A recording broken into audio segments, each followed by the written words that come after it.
Ah. Bonsoir tout le monde. Donc ce soir, nous allons partager, grâce à Anthony, notre Anthony ici, parce qu'il y en a un aussi, euh, suite à une question sur le passage de la guérison de Naaman, donc de la rencontre de Naaman avec Élisée. On ne va pas pouvoir étudier tout parce que c'est long et il y a beaucoup de choses à dire. On va voir un petit peu tout ce qui concerne Naaman, Élisée. On va parler de Géasi, le serviteur. Pour commencer, je vous propose la lecture du texte. Naaman, donc dans 2 Rois, chapitre 5, versets 1 à 8, Naaman, chef de l'armée du roi de Syrie, jouissait de la faveur de son maître et d'une grande considération, car c'était par lui que l'Éternel avait délivré les Syriens. Mais cet homme fort et vaillant était lépreux. Or, les Syriens étaient sortis par troupes, et ils avaient emmené captive une petite fille du pays d'Israël, qui était au service de la femme de Naaman.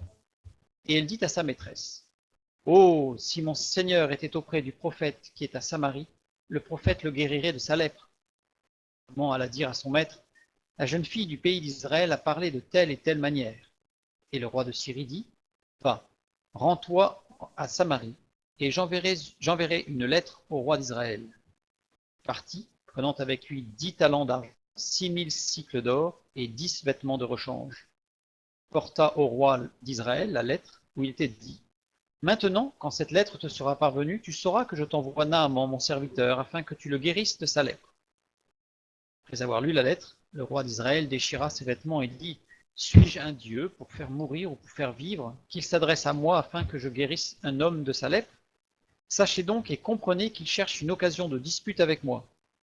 Lorsque Élisée, homme de Dieu, apprit que le roi d'Israël avait déchiré ses vêtements, il envoya dire au roi: Pourquoi as-tu déchiré tes vêtements? Laisse-le venir à moi, et il saura qu'il y a un prophète en Israël. Naaman vint avec ses chevaux et son char, et il s'arrêta à la porte de la maison d'Élisée. Élisée lui fit dire par un messager: Va et lave-toi 7 fois dans le Jourdain. Ta chair redeviendra saine et tu seras pur. Naaman fut irrité, et il s'en alla en disant: Voici, je me disais, il sortira vers moi, il se présentera lui-même, il invoquera le nom de l'Éternel, son Dieu, il agitera sa main sur la place et guérira le lépreux. Fleuve de Damas, l'Abana et le Parpar ne valent-ils pas mieux que toutes les eaux d'Israël? Ne pourrais-je pas m'y laver et devenir pur?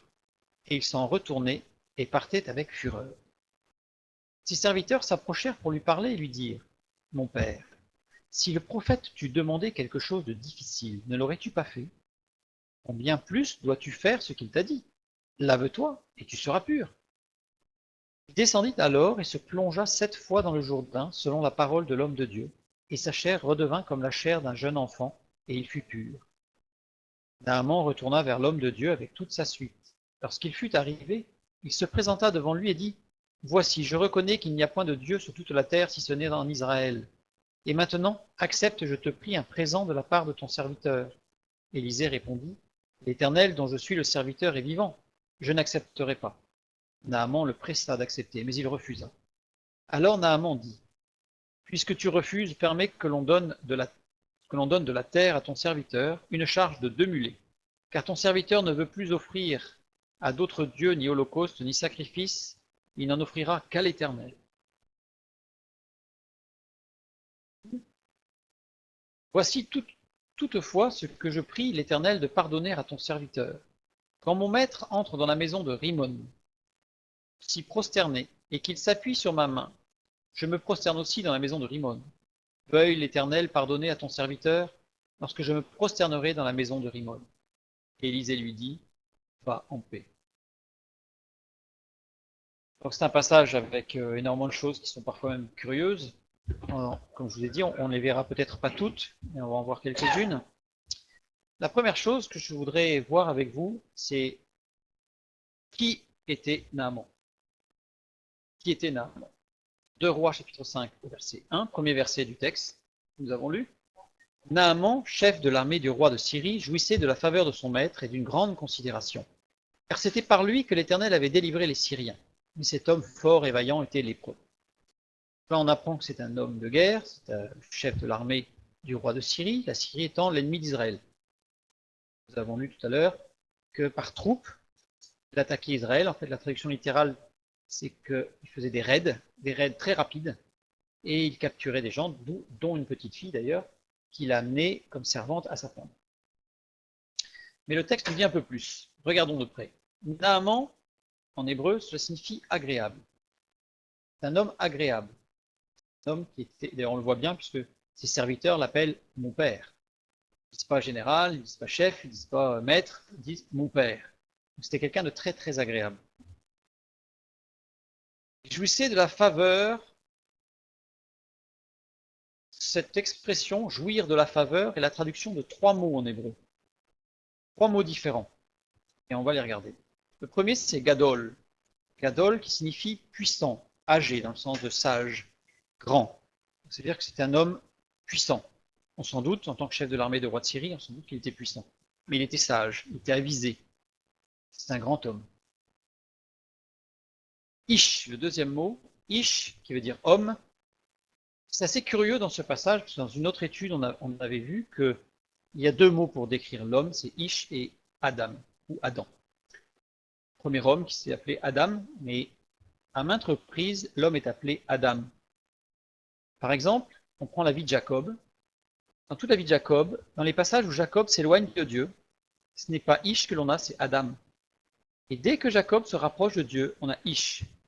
Ish, c'est toujours en rapport à un homme proche de Dieu, ou utilisé par Dieu, ou entre les mains de Dieu, ou vu par Dieu. Bref, il y a un lien avec Dieu quelque part. Ce qui est intéressant, le mot Ish est constitué de 3 lettres. L'homme est constitué de 3 lettres. La première, c'est la lettre Aleph, qui représente Dieu le Père, dans la symbolique de la lettre hébraïque. Pour les Juifs, c'est Dieu, le Père. Il y a la seconde lettre qui est le Yod, qui est le Messie. Et il y a la troisième lettre, le Shin, qui est le feu, l'esprit. En fait, aussi curieux, alors c'est assez, je fais une petite parenthèse, mais on voit bien l'ordre qui est mis, c'est-à-dire qu'on a Dieu le Père, le Messie, le Saint-Esprit. Pour reconnaître, pour être baptisé du Saint-Esprit, il faut reconnaître le Messie. Pour reconnaître le Messie, il faut être appelé de Dieu. Il y a un ordre. Mais on voit que Naaman était un homme, à défaut d'aimer Dieu, puisqu'il ne le connaissait pas, parce qu'on va le voir par la suite, en tout cas le respecter. En tout cas, il était à l'écoute de Dieu au travers de sa conscience, certainement, et il cherchait Dieu. Parce que sinon, il n'aurait pas été appelé Ish. Il aurait été appelé Adam. D'où son nom d'ailleurs d'agréable. C'est forcément agréable. Quelqu'un qui est en recherche de Dieu et qui a soif de Dieu et qui écoute sa conscience, il est forcément agréable. C'est intéressant. Donc c'est l'homme qui est rempli de Dieu et qui marche avec Dieu, cette description. Dernier mot, panim. Panim qui veut dire en face d'eux ou au service d'eux. Donc c'est un homme puissant qui écoutait Dieu autant qu'il le pouvait le faire. Confiance, des choses naturelles, au service de son maître. Le mot maître, c'est Adon. Adon, le maître, qui a donné Adonai. Et ce n'est pas Gebir. Gebir, qui est le nom d'un maître autre que Dieu. Gebir, c'est un maître. Un serviteur, un maître. Or là, il est dit que Naaman était sage, était rempli de Dieu, et au service de qui? Adonai. D'où l'expression qui suit d'ailleurs, car c'était par lui que l'Éternel avait délivré les Syriens. En fait, c'était un homme qui était à l'écoute de Dieu, Naaman. C'est un homme qui était à l'écoute de Dieu. Ça permet un petit peu de lever une question, puisqu'on peut se dire, d'ailleurs c'est utilisé, Jésus en a parlé lors de son ministère sur terre, Élisée va faire une guérison d'un lépreux en Syrie chez les ennemis d'Israël. Israël, il y avait aussi des lépreux. Pas guéris. Pourquoi? Là, on va le voir un peu plus loin. Parce que Dieu honore la foi. Parfois, la foi n'est pas là où on supposerait qu'elle est. Là où on supposerait qu'elle est.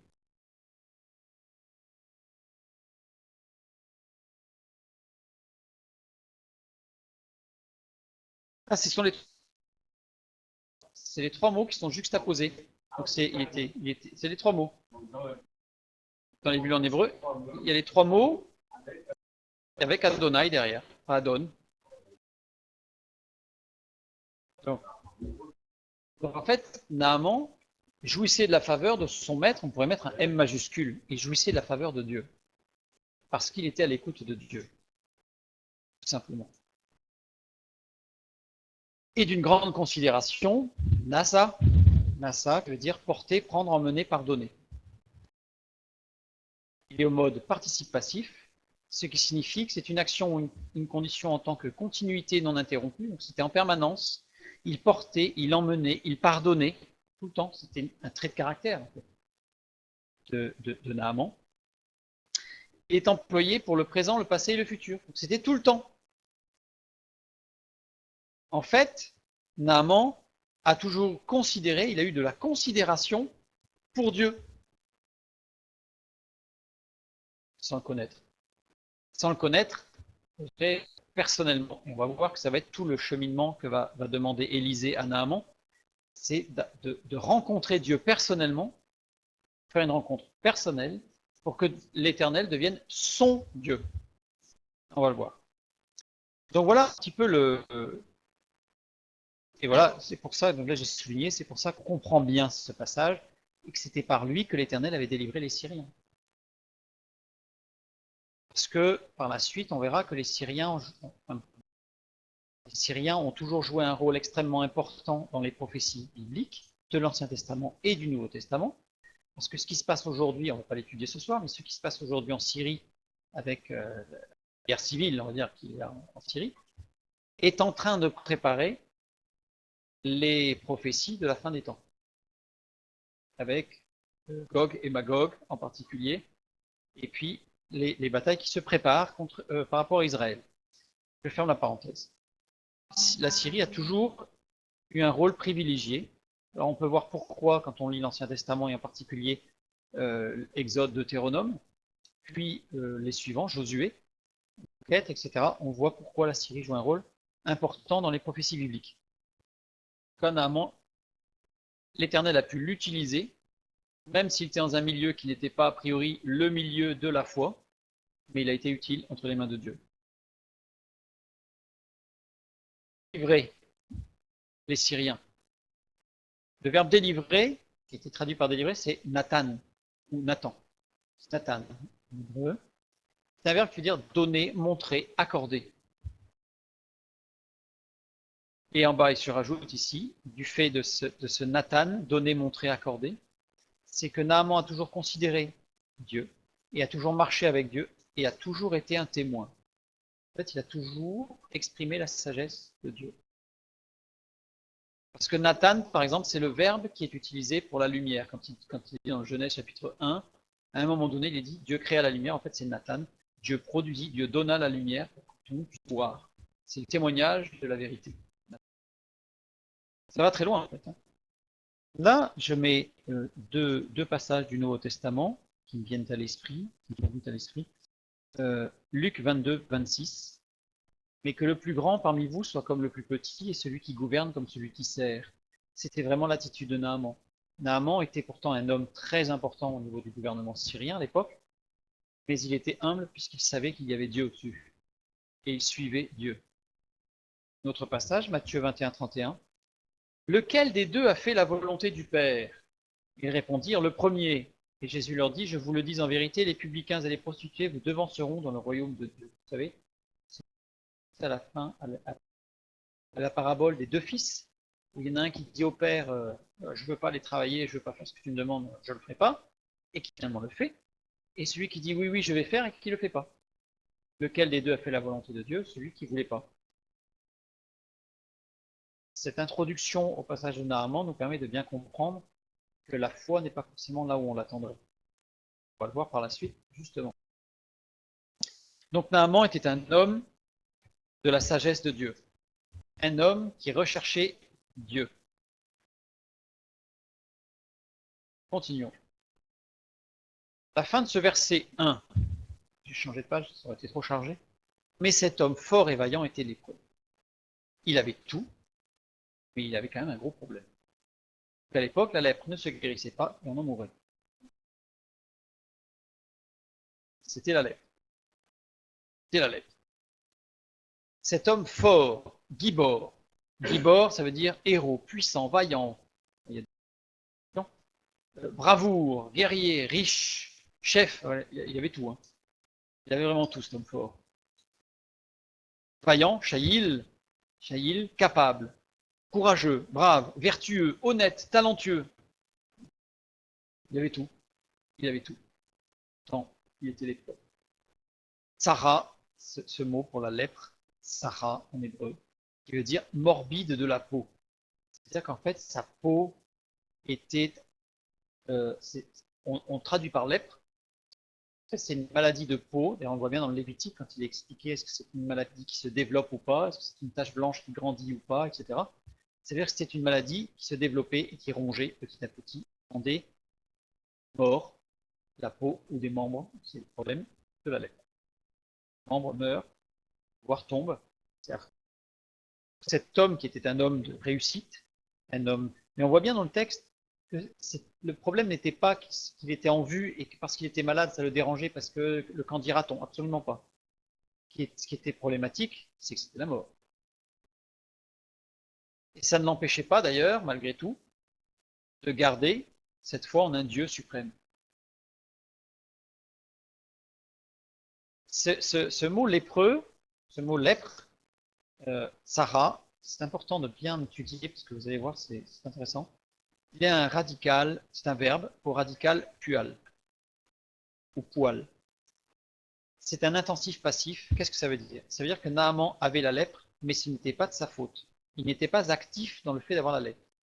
Qu'on pourrait penser, et là on se rappelle le passage où il y a un infirme, et les pharisiens disent, c'est qui a péché? C'est lui ou ses parents? Bon, c'est pas question d'avoir péché ou pas. Elle a dit pour la gloire de Dieu. Donc là, Naaman, dans l'utilisation du radical, ce n'est pas Naaman. Pourquoi? Ce verbe aurait pu être au radical cal. C'est-à-dire qu'il est lépreux, c'est un état, c'est de sa faute. C'est-à-dire que soit il était allé parmi des lépreux, soit il avait fauté, soit c'était une punition, si ça avait été le radical cal. Si ça avait été le radical piel, c'est-à-dire qu'il a reçu la lèpre, il n'a rien fait pour. Le pauvre, il n'a rien fait, ça lui est tombé dessus. Et le poil, ou le pual, le radical, c'est une intensification du piel. C'est-à-dire que c'est vraiment pour dire que c'est vraiment pas de sa faute. Insiste lourdement, parce qu'en fait, en plus, le radical pual dans la parole de Dieu est rarement employé. Non, il y en a d'autres. Il y en a 6 ou 7. Mais radicaux. Donc là, en tout cas, on a vraiment, dans la forme du texte, Dieu a vraiment montré que cet homme-là, ce n'était pas de sa faute. Pensez, ça arrive très vite, ça, ce genre de pensée. Quand quelqu'un est malade, on prie, il n'est pas guéri, pourtant c'est quelqu'un qui marche avec Dieu, c'est qu'il y a quelque chose de caché quelque part. Alors soit il le sait, soit il ne le sait pas, mais bon, bref. En tout cas là, c'est bien montré que ce n'est pas le cas. C'est un homme vertueux, c'est un homme carré, c'est un homme droit, et pourtant il a la lèpre. Mystère. On peut lire dans Jean chapitre 9, versets 2 et 3, justement. Ses disciples lui firent cette question, Rabbi, qui a péché, cet homme ou ses parents, pour qu'il soit né aveugle? Il paraissait complètement inconcevable que quelqu'un puisse être malade sans que ce soit de sa faute ou de la faute à quelqu'un. Jésus répondit, ce n'est pas que lui ou ses parents aient péché, mais c'est afin que les œuvres de Dieu soient manifestées en lui. On retrouve le même processus. C'est afin que les œuvres de Dieu soient manifestées en lui. Et on voit d'ailleurs dans le texte qu'avant sa guérison, elle était déjà manifestée en lui, puisqu'il était déjà un témoin, il avait la considération de l'Éternel, et il réussissait dans tout ce qu'il entreprenait, etc., etc. C'est-à-dire qu'en fait, Naaman n'a pas cherché Dieu pour être guéri, Naaman a cherché Dieu pour ce qu'il est. En fait, Naaman a pu aller à la guérison. Comme on l'a vu la dernière fois pour Goliath, prenons garde à ne viser que les promesses de Dieu ou à ne viser que la guérison et en oublier que c'est Dieu, notre Dieu. Ce n'est pas la guérison, votre idole. n'est pas la bonne santé. Ceci étant, on peut demander à avoir la bonne santé, évidemment, et la chercher. Mais vous voyez bien, il faut mettre les choses, faut les mettre les choses dans le bon sens. Et Naaman les avait mises dans le bon sens, ces choses.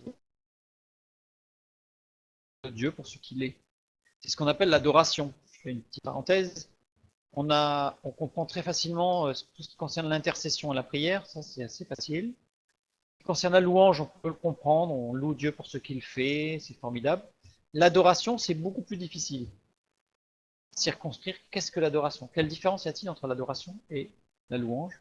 L'adoration, c'est louer Dieu pour ce qu'il est. La louange, c'est louer Dieu pour ce qu'il fait. Donc on peut remercier Dieu pour ce qu'il nous donne, pour la vie, pour la nature, pour la nourriture, pour le toit, pour des tas de choses. Quand on a la santé, on peut le remercier pour la santé. On peut aussi le remercier pour, même si on est malade, si on n'est pas complètement malade, on peut le remercier pour ce qu'il nous donne jour après jour. Ça, c'est la louange. Le remercier pour ce qu'il est, il est bon, il est juste, il est droit, il est patient, il est amour, il pardonne. Ça, c'est l'adoration. Naaman était dans l'adoration.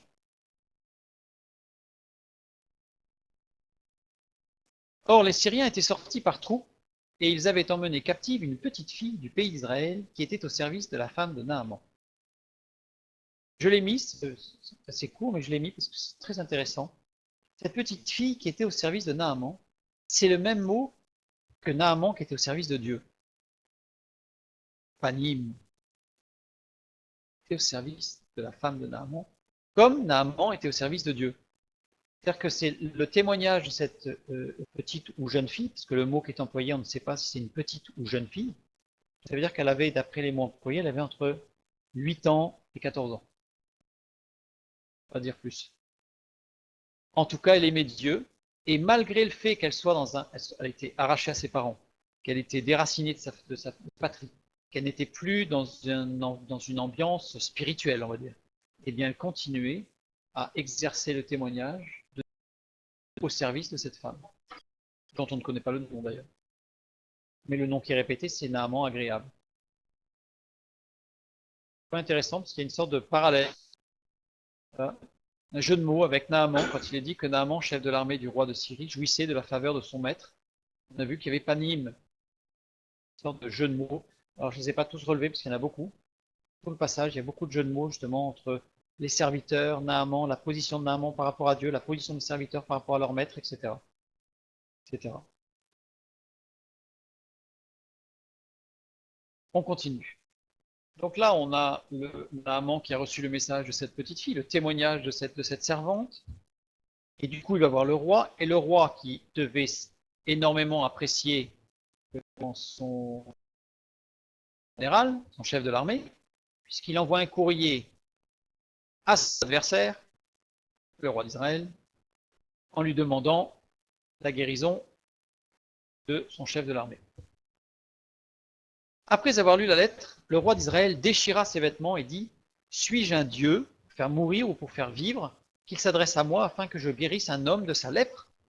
Sachez donc et comprenez qu'il cherche une occasion de dispute avec moi.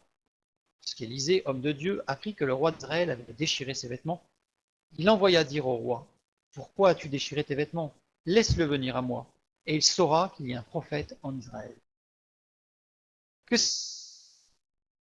déchire ses vêtements? On voit dans la parole de Dieu que le fait de déchirer ses vêtements a pour cause deux sentiments très forts. Un, la tristesse. On se rappelle de David qui a perdu son fils premier-né de Bathsheba, même si c'était un enfant issu de l'adultère. Il en était malheureux et quand il a appris la mort de l'enfant, il a déchiré ses vêtements. C'est une tristesse terrible. Et il y a un autre sentiment qui fait que les gens déchirent leurs vêtements, c'est la peur. La peur. Le roi, on va voir, avait peur. Il cherche une occasion de dispute. Anna en hébreu. Radical itpael, itpael. Il se cherche une occasion. Itpael, ça veut dire qu'il ne cherche pas en essayant d'exciter quelqu'un. Il se cherche une occasion. Je pense le roi d'Israël, c'est que le roi de Syrie se cherche un justificatif pour pouvoir attaquer. Là, il ne l'excite pas. Il est en train de chercher à rentrer. Le roi d'Israël avait peur que Dieu ne réponde pas à la prière, à la demande. Parce que normalement, le roi d'Israël, roi du peuple de Dieu, le roi d'Israël, c'était loin de l'Éternel. Autre terme équivalent de oint, c'était le Messie de l'Éternel. Normalement, le roi était le représentant de Dieu. Le roi, il aurait dû avoir comme réflexe, qu'est-ce qu'il aurait dû avoir comme réflexe? Amener toute chose à Dieu. Soit prier, soit faire appel au prophète, Élisée. Pas du tout. Suis-je un Dieu? Suis-je un Dieu? Ben, c'est très intéressant parce que le 1 n'existe pas. Donc en fait, le roi dit, suis-je Dieu? En fait, il en oublie Dieu en fait. C'est lui d'abord. Au lieu de dire, j'envoie Naaman au prophète, ou je réponds en disant que c'est pas moi mais que c'est Dieu, enfin, j'en sais rien. Ça paraissait logique. Là en tout cas, pas du tout. Déchire ses vêtements par peur que Dieu ne réponde pas. Parce que si jamais Dieu ne répond pas, d'après ce qu'il a dit, qu'est-ce qui va se passer? Eh bien, le roi de Syrie va les attaquer. Ça veut dire que même là encore, il suppute que Dieu ne le protégerait pas. En fait, Dieu, dans la vie du roi, c'est tout le balancement avec la vie de Naaman, Dieu n'existe pas. Dieu, c'est juste une carte.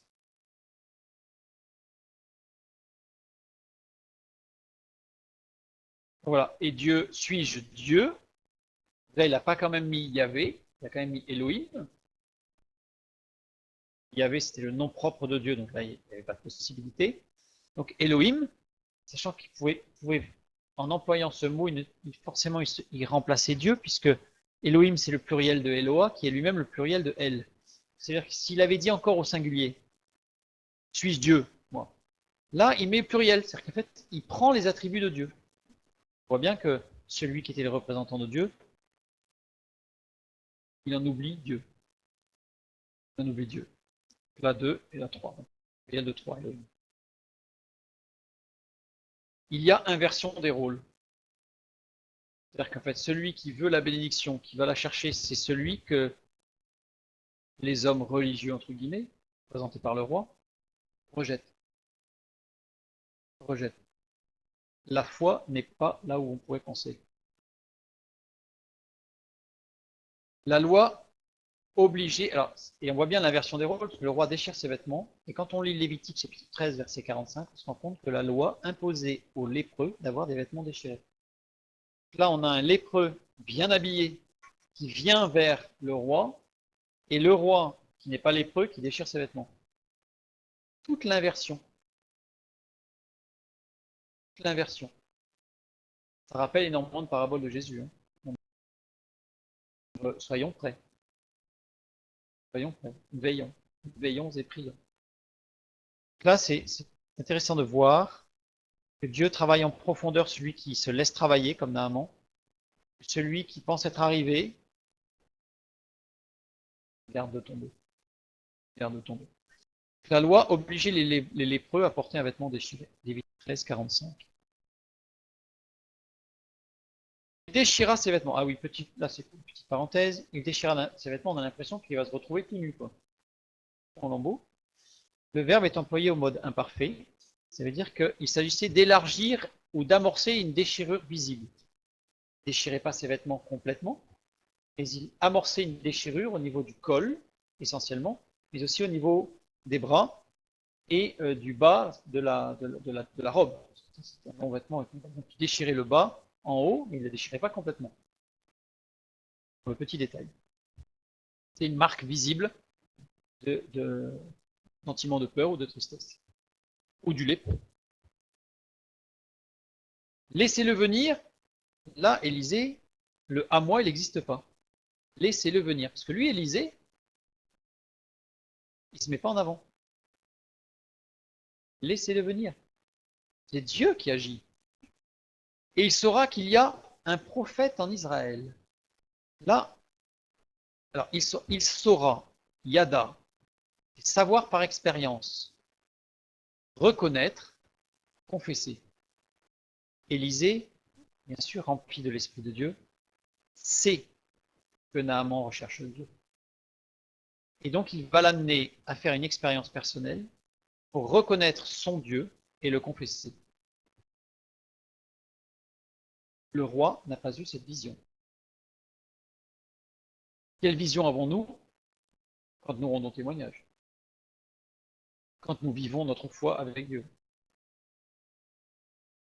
En tout cas, Élisée a cette vision-là, du salut.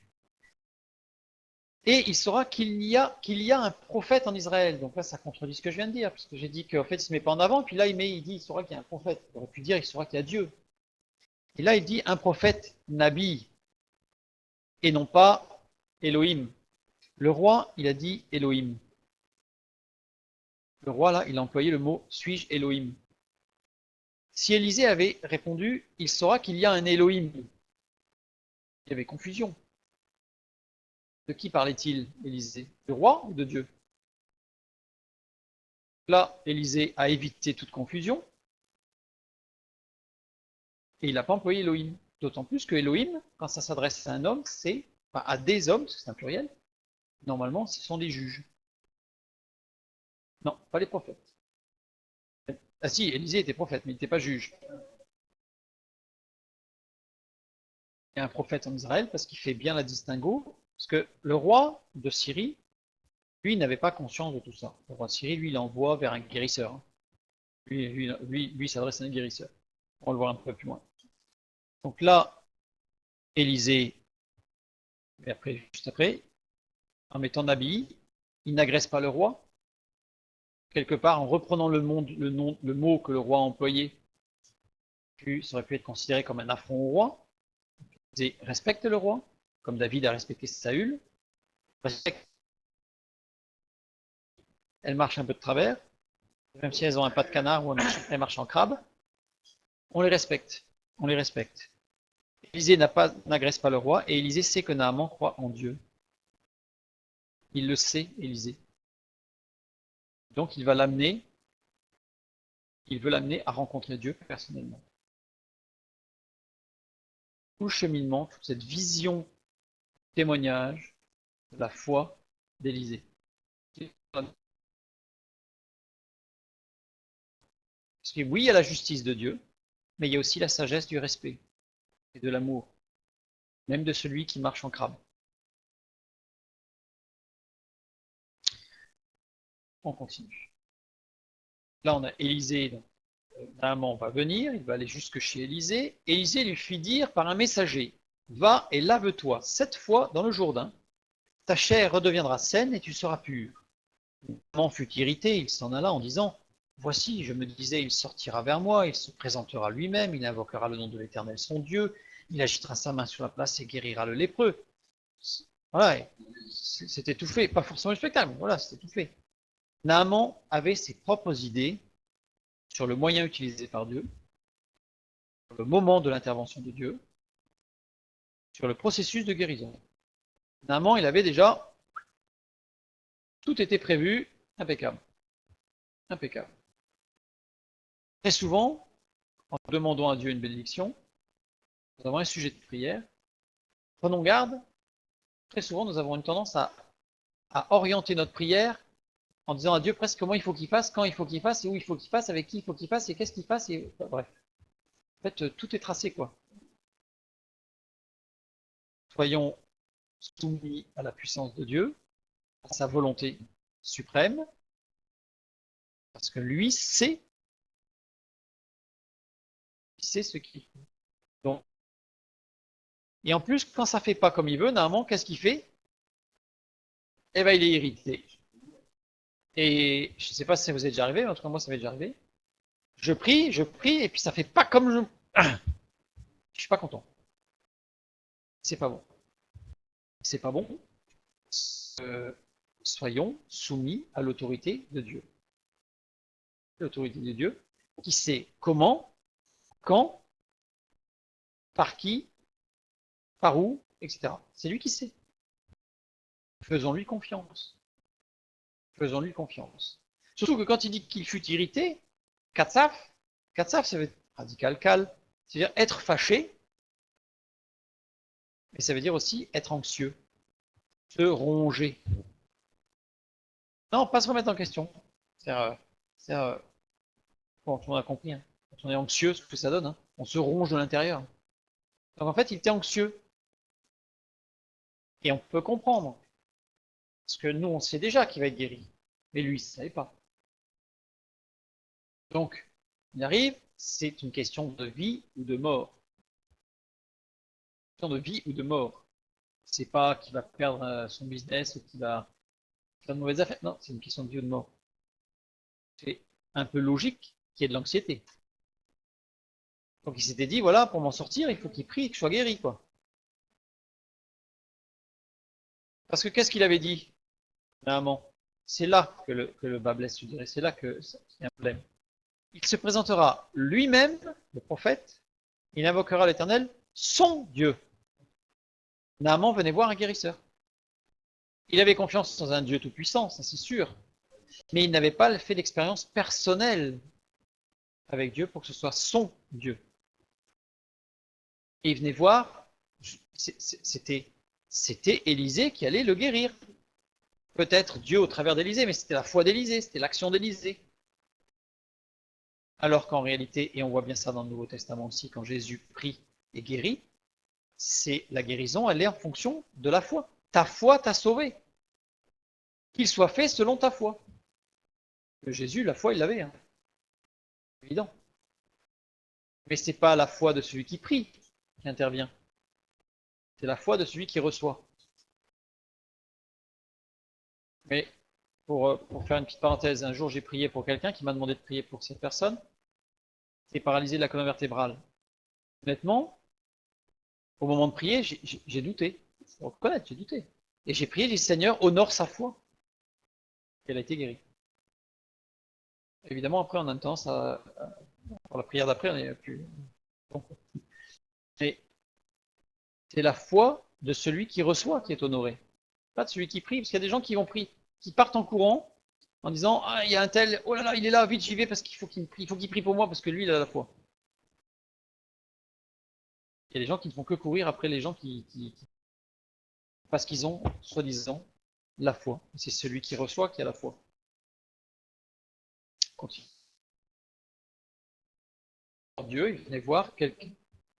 Ah, les dons de guérison, après, c'est un. Mais même les dons de guérison, on peut. Alors là, c'est très intéressant, cette question. Les dons de guérison, on se rend compte, dans tout ce que j'ai lu et dans la parole de Dieu, on se rend compte que le don de guérison est toujours associé au témoignage. C'est-à-dire qu'en fait, un don de guérison, celui qui a le don de guérison, il ne peut pas arriver là, en disant, alors il n'y a qu'un cas, Pierre, quand il marchait, l'ombre de Pierre guérissait les malades. Où on appliquait un mouchoir qui avait touché Pierre et les malades étaient guéris. Mais là, quand on connaît Pierre et qu'on lit les passages précédents, on se rend compte que Pierre avait rendu témoignage. Donc tout le monde savait pourquoi Pierre, que ce n'était pas Pierre qui guérissait en réalité, que c'était Jésus-Christ au travers de l'œuvre du témoignage de Pierre. C'est un sujet un peu. Mais sinon, on se rend compte dans tous les témoignages qu'il y a toujours le témoignage de la vérité. Et il y a guérison. Il y a guérison. Bon, ce serait toute une étude particulière à faire sur le don de guérison et son application. C'est intéressant. Tant que Naaman ne faisait pas cette expérience avec Dieu, même la guérison ne lui aurait été d'aucun secours. Oui, il aurait été guéri de la lèpre. Ce n'était pas ça l'objectif. Et Élisée l'avait bien compris. L'objectif pour Élisée, de la part de Dieu, c'est qu'il y ait tout un cheminement pour aller vers une rencontre personnelle, intime avec Dieu, pour que Naaman devienne personnellement, intimement lié à Dieu.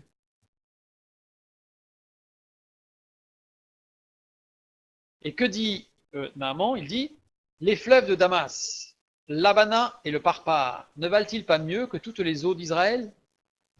Ne pourrais-je pas m'y laver et devenir pur? Et il s'en retournait et partait avec fureur. Pourquoi est-ce qu'il parle de l'Abana et du Parpar? Parce que l'Abana, en hébreu, c'est Amana. Pas Abana. Je ne sais pas pourquoi c'était traduit par Abana, mais c'est l'Amana, qui veut dire rocailleux. Et on sait que il s'agit du fleuve Barada en Syrie. Intéressant parce que si la Bible emploie un autre mot hébreu, non pas le nom syrien, ce fleuve, c'est parce que le message de Rocailleux est important. Ceci étant, il s'agit du fleuve Barada en Syrie. Ce fleuve est situé à près de 900 mètres d'altitude. Très haut. Très haut en altitude. Fleuve d'eau pure, claire, puisqu'elle sort de sources rocailleuses. En fait, c'est une eau très, très, très, très transparente, mais très froide. C'est le symbole des propres souffrances et des propres efforts. Normalement, il dit, bah, j'aurais pu aller souffrir dans l'eau de la Bana, c'est rocailleux, ça fait mal. C'est l'eau, elle est froide, c'est l'eau montagneuse, comme des neiges, là. C'est le symbole de ses propres efforts. Donc, normalement, on dit, bah, j'aurais pu faire quelque part mon chemin de croix, quoi. J'aurais pu souffrir et je m'en serais sorti. Et le parpar. Le parpar, ça veut dire en hébreu rapide. Rapide, c'est un fleuve, il s'agit du fleuve Nar el Awaj. C'est un fleuve où il y a des rapides, ça va très très vite, donc il y a du courant, et il est très tortueux. Évidemment, c'est pas dans tous les sens, il est très tortueux. Parpar, c'est une racine, c'est le doublement d'une racine primaire par, signifie le produit de la réflexion intérieure. Ce fleuve, symbole des raisonnements et des stratégies de raccourci. C'est-à-dire que, bon, alors le Seigneur, il a promis que j'aurai tel poste. Donc, ce que je vais faire, c'est que je vais aller discuter avec le directeur, comme ça, je vais déjà. Pas du tout. Le plan de Dieu, c'est le respect du temps de Dieu. Donc, pas de raccourci, pas de stratégie, pas de humaine, évidemment. Tortueux, puisque c'est tortueux. Donc là, normalement, on dit, ben, j'aurais pu, là aussi, monter des stratégies, peut-être rencontrer des médecins, j'en sais rien, des mages, tas de choses, j'aurais pu monter des stratégies à l'infini pour dire. Mais ses serviteurs s'approchèrent pour lui parler et lui dirent, tout ça très beau, mon père. Donc on voit bien que c'est quelqu'un qui est aimé, qui doit être aimant pour être aimé comme ça, mon père. Si le prophète t'eût demandé quelque chose de difficile, ne l'aurais-tu pas fait? Combien plus dois-tu faire ce qu'il t'a dit? Lave-toi et tu sors. Nous, c'est pareil. Combien de fois on peut se dire, la foi, c'est difficile. C'est difficile à croire et de rien voir venir, et de continuer à croire. Si seulement il avait fallu que j'aille à Saint-Jacques-de-Compostelle sur les genoux, je serais allé. Dès que c'est physique, on perçoit, on fait un effort, et on mérite rien. Tout est un don gratuit de Dieu, mais au temps de Dieu. Et ça, la grande difficulté, c'est cette patience, le temps de Dieu. On a une tendance à vouloir un peu devancer, parfois à juste titre, le temps de Dieu. Si tu demandais quelque chose de difficile, d'abord, quelque chose, ces choses, événements, paroles, manières, si tu avais demandé de réciter des trucs difficiles, si tu avais demandé de faire quelque chose de difficile, si tu avais demandé de faire d'une manière difficile de rentrer sur les genoux, aurait fait. C'est aussi d'abord, ce sont aussi des questions. S'il y avait eu à réfléchir, à analyser, tu l'aurais fait. C'est vraiment dans tous les domaines en fait. Dans tous les domaines, ces serviteurs disaient à Naaman, pourquoi, s'il t'avait demandé quelque chose de difficile, autant intellectuel que physique, tu l'aurais fait. Quelque chose de difficile, gadol, intense, sage, réflexion intense. Donc on a bien tous les aspects physiques et intellectuels. On aurait fait. Pourquoi? Alors, il se plongea 7 fois dans le Jourdain, selon la parole de Dieu. Et sa chair redevint comme la chair d'un jeune enfant, et il fut pur. Le Jourdain, Yarden. Yarden, qui signifie descendre, s'abaisser. La chose que Naaman a dû comprendre, c'est l'humilité. Que Naaman était la condition sine qua non de la guérison. Et on le trouve dès le début, puisque Élisée lui fit dire par un messager. Donc le prophète ne s'est même pas déplacé, c'était quand même le chef de l'armée, quoi. Comme si nous, tout d'un coup, on aurait le ministre de la guerre hein, qui vient nous voir, hein, le ministre des armées qui vient nous voir, et puis lui envoie un messager pour dire ouais, juste ça un peu plus loin là-bas, puis c'est bon. Il y a un aspect, il y a une impression d'humiliation quelque part. Donc lui, il est arrivé avec ses chevaux, avec des présents. Et là, Élisée lui dit, mais pas avec des daims. Voilà. Voilà. Et Élisée ne voulait pas que Naaman se raccroche à un homme. Élisée voulait que Naaman se raccroche à Dieu seul. Donc voilà, c'était l'humilité. Il descendit alors et se plongea. Les deux verbes sont au mode imparfait. Ça veut dire que c'est une action, un processus ou une condition non accomplie, inachevée qui se prolonge dans le temps. C'est-à-dire que ça a été toute une attitude de vie pour le restant de ses jours. Oui, il s'est plongé dans le Jourdain, physiquement. Mais ça impliquait beaucoup plus. Ça impliquait de comprendre cette humilité qu'il a conservée devant Dieu, devant le plan de Dieu. C'est toute une transformation de vie pour Naaman. Une transformation de vie. Naaman fait une expérience et est resté dans le processus de la marche soumise à Dieu. Le processus d'une marche soumise à Dieu, ça s'appelle quoi? Ça s'appelle la sanctification. On marche avec Dieu, on progresse avec Dieu, on apprend avec Dieu, on obéit à Dieu. C'est pas sous la contrainte. On est libre de reculer à chaque fois. C'est quelle joie d'être dans la paix de Dieu et de marcher avec lui. Le Jourdain, en plus, c'est un fleuve qui est ocre. C'est-à-dire que c'est un fleuve qui est chargé d'alluvions. Il est sale. Pas de saleté, ça n'apporte pas de maladie. Mais l'eau, elle n'est pas transparente du tout. L'eau, elle est pure. Alors que les fleuves de Barada et de Naj el Awaj sont limpides, eux. C'est paraît complètement à l'envers. Ça paraît complètement à l'envers. Mais lisons 1 Corinthiens 1, 27. Mais Dieu a choisi les choses folles du monde pour confondre les sages. Dieu a choisi les choses faibles du monde pour confondre les fortes. Naaman devait bien comprendre que ce n'était pas l'eau du Jourdain. Cette eau, elle était même moins belle que l'eau qu'il avait chez lui. C'est la puissance de Dieu dans la foi et l'obéissance qui guérit.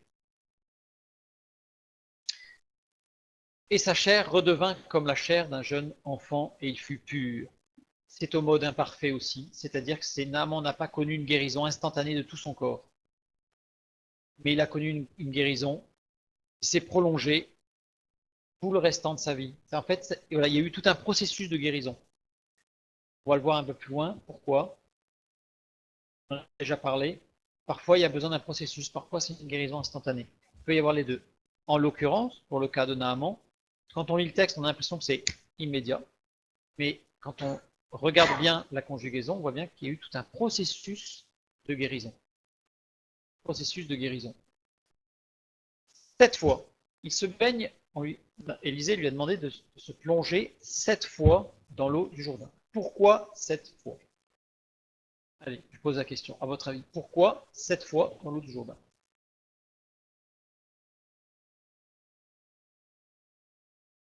Frédéric, est-ce que la guérison non instantanée aurait duré les 7 plongeons, quoi? Chiffre parfait,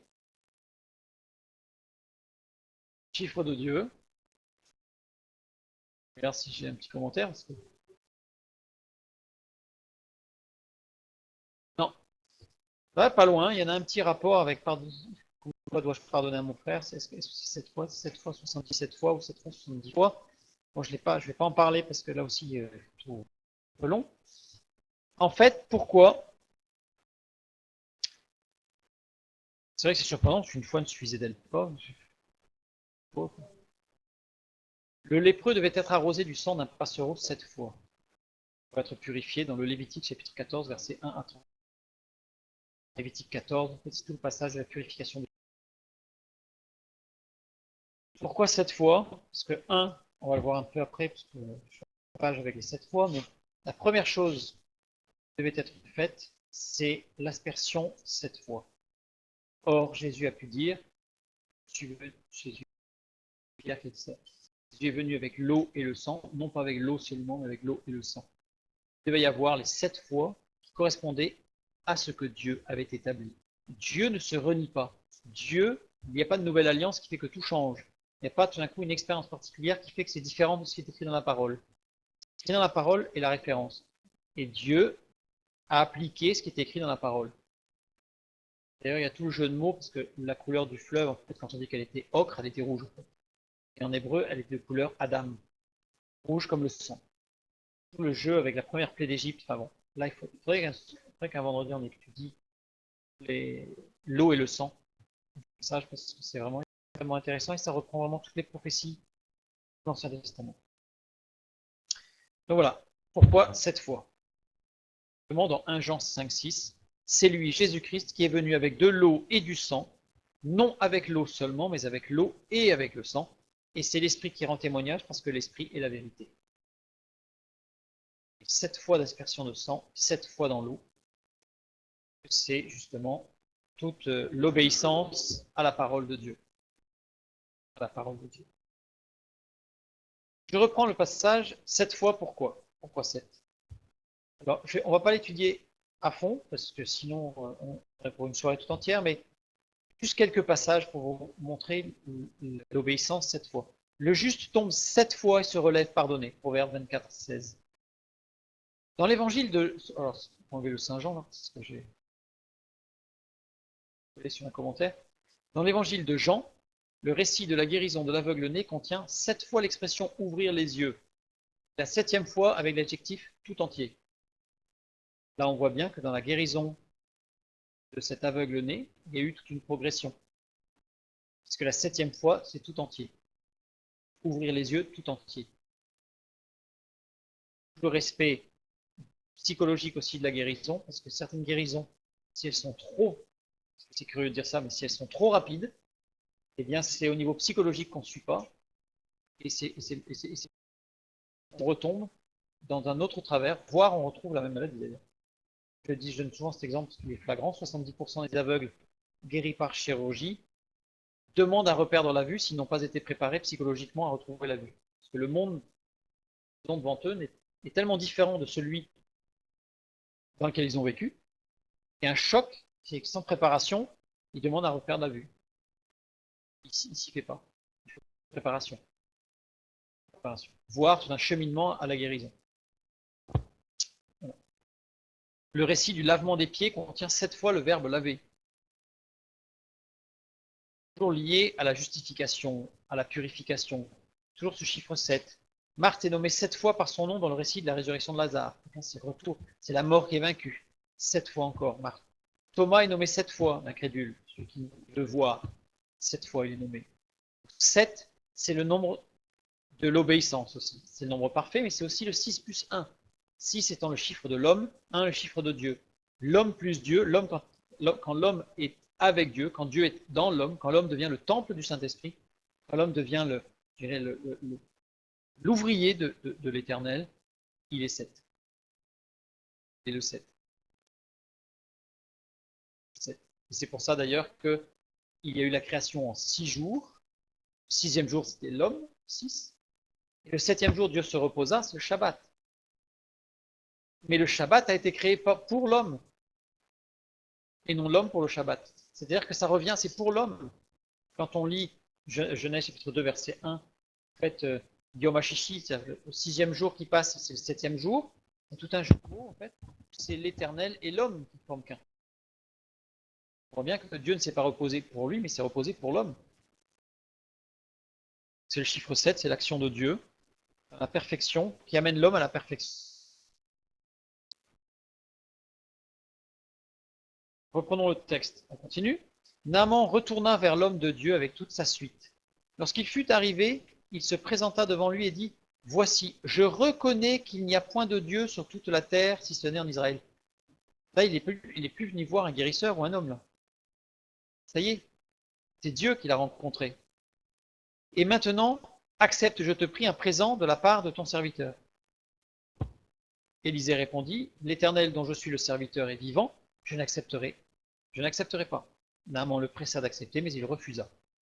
Il ne voulait absolument pas qu'il y ait le moindre doute sur son action, Élisée. Alors Naaman dit, puisque tu refuses, permets que l'on donne de la terre à ton serviteur une charge de 2 mulets car ton serviteur ne veut plus offrir à d'autres dieux ni holocaustes ni sacrifices, il n'en offrira qu'à l'Éternel. Ça veut dire qu'en fait, il associe bien la terre d'Israël à la terre promise. Comme il doit rentrer dans son pays, il demande à ce qu'il prenne de la terre d'Israël, ramener chez lui, de telle sorte à ce que même quand il est chez lui pour prier, qu'il ne prie pas sur la terre de Syrie, mais qu'il prie sur la terre d'Israël. Il va très très loin. Ça veut dire qu'en fait, Naaman s'associe complètement. On retrouve Ruth. Ton Dieu sera mon Dieu, ton peuple sera mon peuple. C'est la même expérience. C'est la même expression de l'attachement à Dieu. Et nous, on est où? Que parfois, on fait des compromis. Alors, on va avoir sur son bureau, il y a un endroit où il y a la Bible, ou sur cette table de chevet. Là, c'est le coin de Dieu, quoi. Tout petit, c'est qu'à peu près 1 m². Par contre, à côté, il y a plein de choses qui, voilà, on sépare complètement ce qu'on appelle le religieux du profane, le spirituel du matériel. Alors que non, ça ne fait qu'un. Soyons comme Naaman, que Dieu prenne toute la place, et que partout où nous allions, soit le royaume de Dieu autour de nous. Dieu autour de nous. Jésus, pendant la parole, dit, les 10 n'ont-ils pas été guéris, et les 9 autres, où sont-ils? C'est le passage où sur 10 lépreux guéris, il n'y en a qu'un qui est revenu remercier Dieu. Là, Naaman, il est revenu remercier Élisée. Il faut juste savoir qu'entre là où habitait Élisée, Bethel, et là où il y avait le Jourdain, il y avait 50 km quand même. 50 km à pied, ça ne se fait pas en 5 minutes. Ça veut dire qu'il y a eu toute une reconnaissance pour revenir à Élisée. Revenir à Élisée. Alors pourquoi Élisée a-t-il demandé aussi à aller si loin? D'abord, c'était sur la route pour rentrer chez lui. Élisée n'y a pas demandé de faire un détour, il va rentrer chez lui, tout simplement. Pourquoi si loin?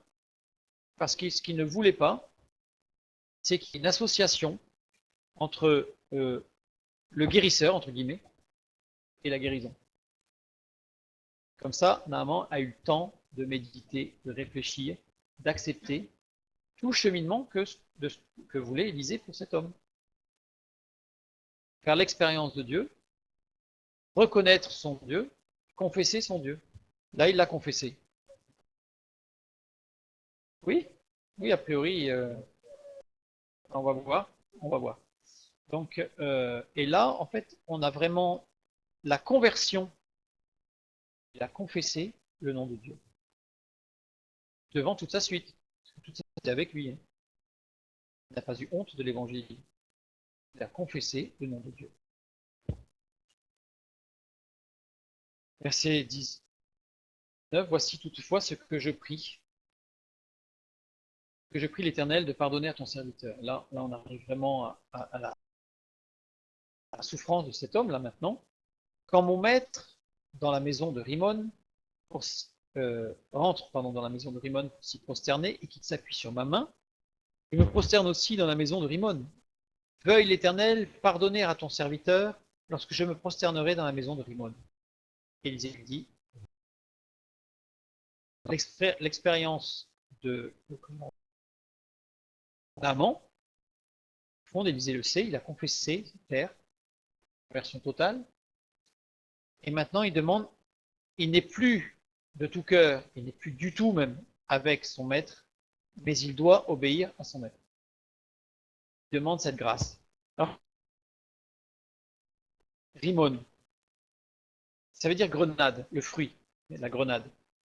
Juteux, la grenade. En fait, il s'agissait du dieu du vent, de la pluie et de la chaleur, d'éléments. Ça vient d'une racine, rimon, qui signifie le fruit. Donc là, on peut se dire qu'en fait, dans cette prière, il y a aussi symboliquement que Naaman demande l'aide de Dieu afin qu'il ne soit plus justement dans la visée que du fruit porté. À la limite, Dieu s'en fiche un petit peu du fruit. Pas la peine de faire une bonne action si le cœur est mauvais. Contre, ce que Dieu regarde, c'est au cœur. Si le cœur est bon, le fruit sera bon. Mais pour Dieu, l'objectif, c'est pas le fruit. Je veux dire, l'objectif, c'est le Saint-Esprit dans le cœur. Le fruit viendra.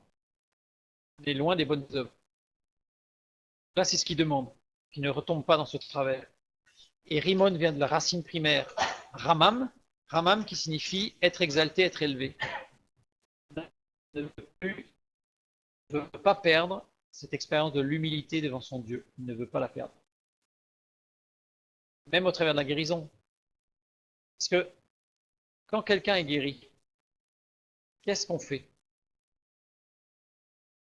Bien, on va le féliciter, on dit bravo, mais c'est Dieu qui guérit. La gloire revient à Dieu. La gloire revient à Dieu.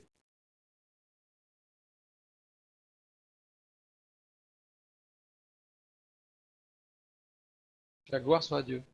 Quand le texte nous dit qu'est-ce qu'ils ont fait? Ils sont allés voir Jésus pour lui dire que c'est merveilleux? Non. Ils sont allés voir Lazare. Ah, ils étaient contents. Bien, normal. Mais il n'y a rien eu pour Jésus.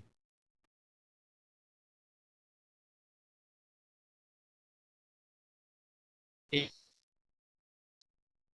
Jésus disait très très souvent quand il guérissait, il disait ne le publie pas, mais va chez le sacrificateur. Montre-toi au sacrificateur. Ça, c'est pour les lépreux, conformément à la loi de l'Ancien Testament. Ou alors, tu vas donner une offrande de bénédiction à Dieu pour la bénédiction que tu as reçue, etc. Tout ça, ça se passe dans l'intimité. Naaman, la terre qu'il voulait prendre, c'était pour la mettre chez lui, dans l'intimité. Il a reçu, il voulait la garder, et elle s'exprime dans le témoignage. Vous voyez ce que je veux dire? Mais une guérison peut avoir tendance, par exemple, après une guérison, à se transformer en, en évangéliste de la guérison. Pas forcément ce que Dieu demande. En profondeur, l'intimité, avec voyons ce que Dieu veut. Il ne veut pas non plus qu'on se taise. Il ne veut pas non plus qu'on court les rues en hurlant. Donc, on va voir. Souvent on dit, ouais, mais si Dieu tu guérissais un tel ou un tel, ce serait une telle bénédiction pour tout l'entourage qui se convertirait. Non, non, il ne se convertirait pas. Et d'ailleurs, c'est bien ce que dit Jésus quand il dit, je parle en parabole à la fin, parce que sinon, il entendrait, il croirait et il serait guéri. En fait, on voit tout le cheminement, quand on étudie le texte, de cette foi par les œuvres. En fait, il croirait et il ne viserait que les bénédictions. Il ne se convertirait pas. Les graines qui tombent dans les pierres, le long du chemin, etc., etc. Et pas dans la bonne terre.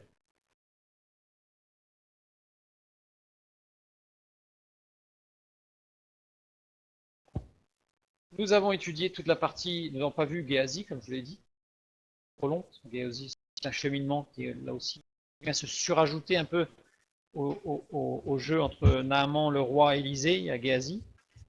Là, on voit les quatre. Donc, je ne sais pas s'il y a des questions ou des remarques. Je ne sais pas.